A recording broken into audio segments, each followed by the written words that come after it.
хирурзи, само между другото, и специално по сърдечно-съдови хирурзи. Аз съм съдов хирург, работих много години сърдечна хирургия, професор съм, академик съм и съм негов верен приятел от студентски скамейка от 59 години.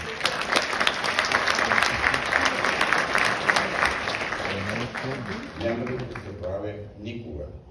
Той ме беше повече от брат. Той ме учеше на неща, които не вярвах, че могат да се постигнат.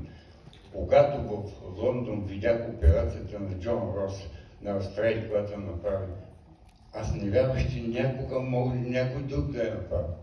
Но Алекс я направи и аз му си тръгна. Бях възхитен, бях горд с това нещо.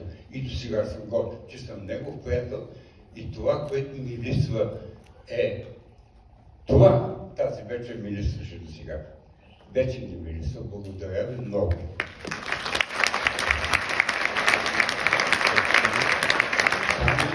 Да, едно предложение. Тук сме една общност, надявам се. Кога и къде ще бъде издигнат неговия паметник?